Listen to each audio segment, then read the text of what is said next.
Hi everyone, today we're meeting a bunch of polar bears who like to race each other on sea ice. Let's learn how to play Ice Team, a two-player game by Bruno Catala and Matthew Dunstan, illustrated by Camille Chaussy and published by the Flying Games who sponsored this episode.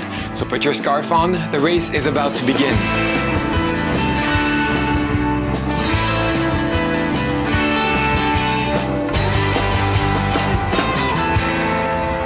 It's a very lesser known fact, but polar bears love to organize fun team races on ice. In these sports events, the winner is not necessarily the fastest one to reach the end, but rather the team that gathered the most fish on the way. Before playing your first game of Ice Team, you'll need to tape the 8 igloo tiles to the game board. Use the included double-sided tape for that.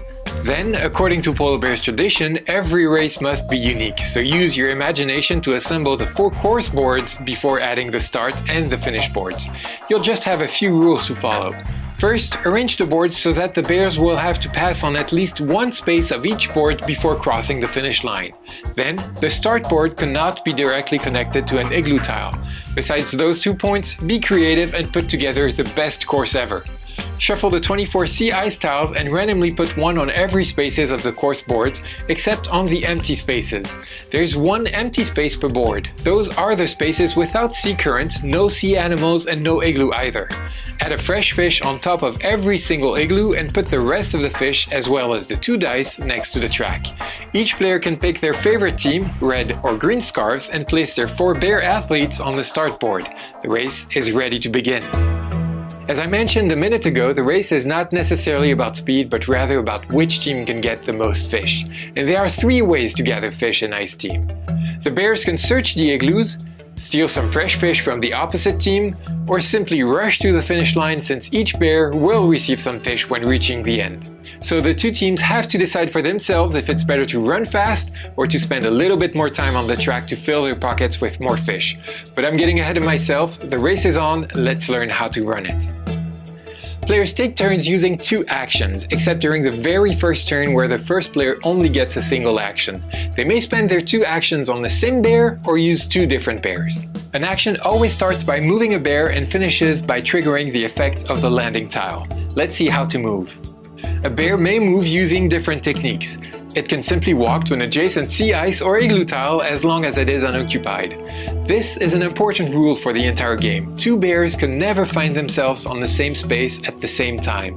The only exception to this rule is on the start and the finish boards, both considered as 2 big sea ice spaces where several bears may stand together. To move a bit faster, bears can use the ancestral technique of leap bearing.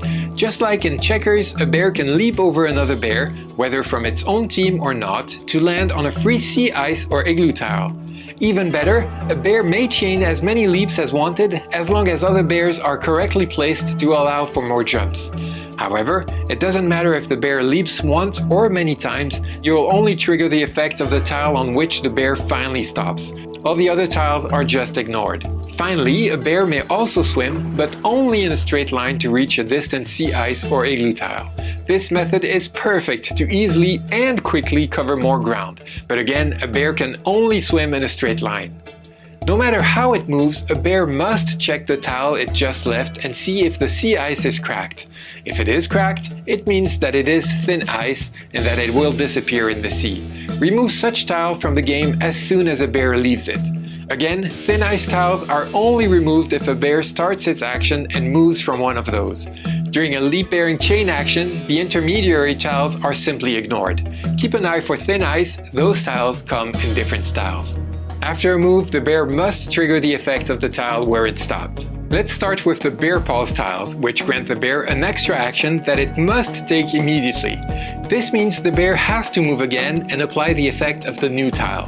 It is possible for a bear to take several actions in a row as long as it moves to new bear paws tiles. Note that bear paws can only be found on thin ice. Don't forget to remove the tiles one by one when bears leave them. Next, there are some igloo tiles. At the start of the race, each igloo has a fresh fish on top of it to signal that the igloo hasn't been searched yet. When a bear lands on an igloo, it takes all the fish stored inside of it. The player starts by taking the fresh fish token before rolling a single die to see how many more fish there is inside the igloo. The die may show that there is 1, 2, or even 3 fish that the player can take directly from the main supply next to the track. But the die can also show the double harpoon symbol, which means that the player can steal up to 2 fresh fish from the other player's stash. And I emphasize the fact that players can only steal fresh fish from each other. Frozen fish are safely stored and are not for grab. How do you freeze your fish, you might ask? Well, this is the penguin's job. We'll talk about them in a second. Before that, know that if there's no fresh fish token on top of an igloo, it means that it has already been searched. A bear landing on such an igloo doesn't roll any die and doesn't get any fish at all. Every time a bear stops on the penguin tile, the player may freeze as many fish as there are penguins on the tile. Simply turn over your fish tokens on their frozen sides to indicate that they are now stored in your freezer, out of reach from the other player. You can make change with the main supply if needed. And note that the 4 and 5 penguin groups stand on thin ice and can thus only be visited once before disappearing from the game. Bears can also come across shifting tiles during the race. You'll recognize them by the moving water drawn on the side of the tiles. When a bear lands on a shifting tile, it must move with the tile unless it is blocked by other tiles and impossible to move. The bear has 2 choices. It may choose to do a simple shift, in which case it can move the tile as many water spaces as it wants and cover a lot of ground in a blink of an eye. For instance, a bear may shift all the way over there if needed. But the bear may instead decide to do a block shift. Here, the bear can push the shifting tile and all the tiles directly in front of it as many spaces at once. A block shift always follows a straight line and goes in the same direction as the bear when it initially landed on the shifting tile. Of course, during a block shift, no tiles can be pushed off the board and the igloos cannot move since they are taped to the boards. Finally, some tiles have no effect, so when a bear lands on such tiles, no effect is activated. Logic. When a bear finally arrives on the finish board, it is rewarded with some extra fish. The player rolls both dice and decides which one to activate. Each bear can then earn 1, 2, or 3 fresh fish from the main supply, or even steal a couple fresh fish from the opponent just by crossing the finish line. Both players alternate playing their 2 actions until one of them manages to gather all 4 of their bears on the finish board. This player rolls the 2 dice, activates one of them as usual, and then the game ends. Both players count how many fish, fresh and frozen, they have. The player with the most fish is the winner. If both players have the same amount of fish, the players whose bears all cross the finish line wins the game. The game can also end prematurely if one player is stuck and cannot move. This player loses the game on the spot and leaves the victory to the other team. While this scenario is rare, it could happen. Just make sure it doesn't happen to you. And there you go, now you know how to play Ice Team, so gather up your bears on the starting line, and as you breeze through this fishy race, I'll be waiting for you on the finish line, all snuggled up in my own warm scarf to survive the cold, live another day, and teach another game.